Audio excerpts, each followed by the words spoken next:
Hey, it's MK, and I am here with a cut file confidence layout for you guys today. And today's cut file that we will be working with is this amazing little map that was created by Janet Fritz. I absolutely love it. So right now I'm sharing with you guys a little bit of what I've already done. I've already picked out some stickers and things. I've already put some pictures on one of these really cool borders that I believe was from Simple Stories, Simple Vintage, Coastal, something. I'm not sure. I also had a bunch of leftovers from my 49 and Market summer something. Now I can't remember. So here is the fabulous cut file. And today we are going to be working with sprays.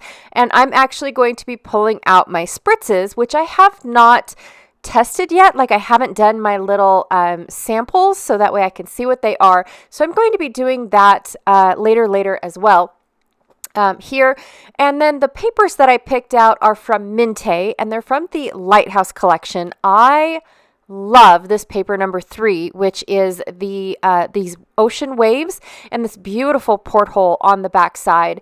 And then I also pulled out this wood grain paper here. I've actually got 2 of them because I thought I was going to use them as my background. It's paper number 4, again from the Lighthouse collection. I don't know if I flip it over or not to show you guys what's on the other side. But to be fair, I only end up using 1. And then I've also got this uber old, I think it's old for me. It's from Authentique. It's the Voyage, I think, is the collection. You guys, I'm not really sure. There it is. And it's from 2019. I picked this up. I have no idea where, but it's the only thing that I have. But it's a sticker sheet, and I'm going to try to incorporate it a little bit with what I've got going on from Simple Stories and 49 and Market. Summer Porch. That's the collection. I remember now. Yep. All right. So as you can see, I am just now barely opening my spritzes. Way to go, me. Yay.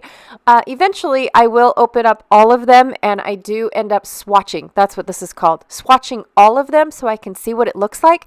Some of them are super cool colors, but others like this one here is just the glitter. So I'm not really sure exactly. So when I sprayed that, I was like, ooh, that's brown. That's not the lime green I was looking for, nor does it look anything like the contents that are in the bottle. So I'm not really sure. So I went into my mica sprays, and I went ahead and I pulled out the one that I'm thinking I want a little bit more of. So I went ahead and I pulled this one out. I don't know. It's probably called Wicked, Decayed something. They've got really awesome names. But that's what I was really looking for, was that neon green. So what I'm going to go ahead is I'm going to go ahead and just spray, do a little bit of mixing up my sprays. I don't do this a lot just because of the fact that I'm very impatient in the drying time. But one of the things I love about mixing up sprays like this and just spraying something down is, for one, they mixy and give you a really cool effect and a new color that you didn't have before. And for 2, they make for super quick base pieces as far as like the base of a cluster. And so for this particular one, which I wanted to showcase with you guys, is that these types of cut files, especially when cut fairly at a fairly decent size, I don't want to say small, but at a fairly decent size, they can make a great eye-catching title piece. And so that's what I'm going to use mine for. But first, I do not want any of that spray to go to waste. So I'm going to go ahead and pick up all that spray on this leftover little piece of cardstock that I've got going on. And there it is. Oh my gosh, I can't wait for that to dry to see what I can do with that later. Maybe I'll bring it into September's scrapbook when we go back to doing the Messy Monday and what goes with it Wednesday, and figure it out on Friday. Yay, I'm so excited. All right, so my camera's doing that thing again, but I promise I cut most of it out, except I wanted to share this part with you guys. So what I'm using is these rulers. This is my edge distressing ruler, which is back in stock now. It's back in stock in the wood grain, which I flipped it over so you can't see the wood grain. It's also back in stock in the teal color. So just letting you guys know that they are back in stock in case I haven't said it enough times already. The next thing I'm going to do is I'm going to roughly gauge where the center of my paper is, because when you put the ruler down and you rip the paper, you kind of miss the part of the ruler covering up part of that, and so it definitely looks like one size is smaller than the other. So I needed a second ruler to make sure that I wasn't going all wonky and having 4 inches on one side and 8 inches on the other, and that just would have been awful. Okay, so the first thing I'm going to do is I'm going to cut my one piece of wood grain into 6 inches. So 6 by 12. And then that way I've got my 2 straight edges, or actually I should say 4 straight edges, because I need a top and a bottom for a 2-page layout.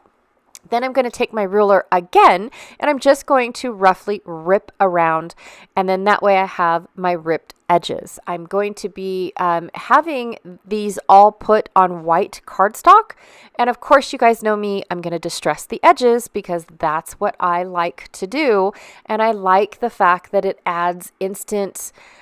just adds instant depth to your layout, and then I feel like I don't really need to do a whole lot to my layouts. I'm such a cheater. I know, it's terrible. But I'm going to go ahead and put my wood grain down at the bottom and then my wood grain up at the top. And I am going to have a little bit of white space showing between my ocean waves and my wood grain. And I'm okay with that. I definitely do not want to put the papers in to where they match up. And as far as the rips go, I did not want my ripping, like at the bottom you can see my ripping matches where I ripped the wood grain and where I ripped my ocean or my waves paper, but some of it can't be helped. I think it's the only part where it does matches that one bottom side, and I am a-okay with that because the other ones I think kind of get a little covered up. I don't really remember now. All right, so I went ahead and I edge distressed all of my paper. I did not make you guys watch me because I got interrupted probably 60 times. I can't even tell you how many times I got interrupted. It's the summertime, you guys. It's still, our school hasn't started just yet, and it is constant, nonstop. Either I'm interrupted by family, or I'm interrupted by my puppies, or I'm interrupted by phone calls. Who knows what I'm interrupted by? Even the machines in my office interrupt me. You guys, it's just a nonstop thing. I periodically throughout my scrapbooking process, I have stopping points where it's like, okay, I did this. Let me go check on something. Let me go check to see if the puppies are good. Let me go check to see if the printers need to be checked. Let me go check. And I'm at a stopping point.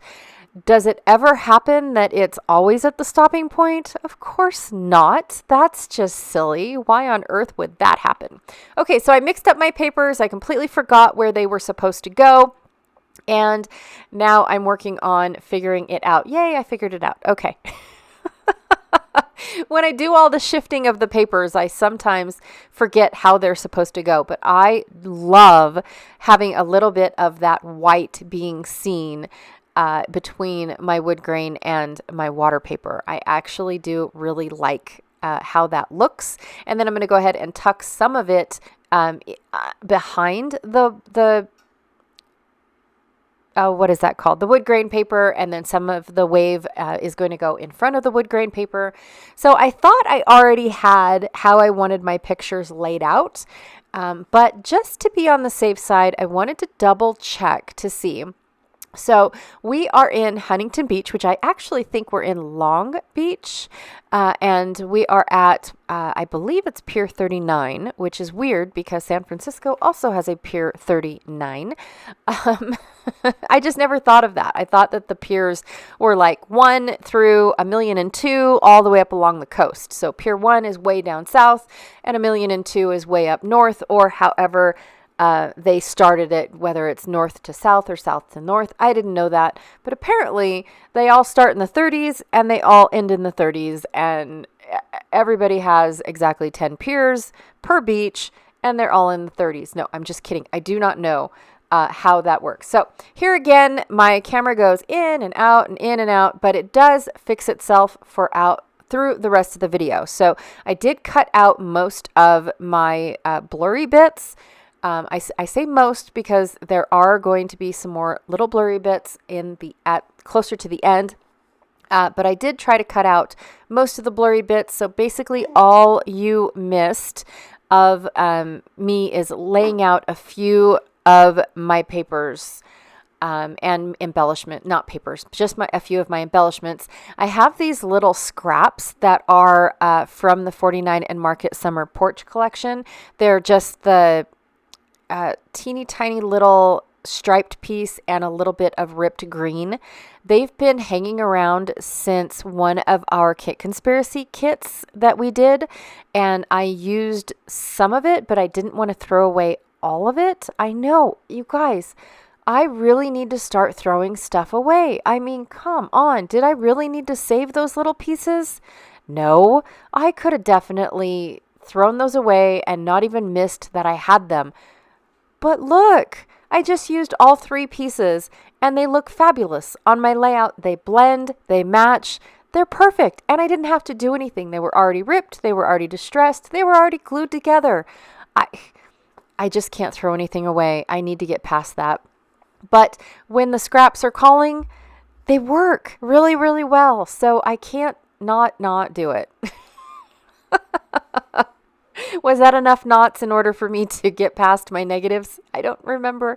Okay, so now I'm just going to decide on my little tray. I have all these little stickers, and stickers are hard to plan out and then figure out if that's where you like them without actually sticking them, especially on my photos, because once I stick a sticker to the photo, I can't lift it back up or it'll take the ink off of the photo, at least for the printer that I have.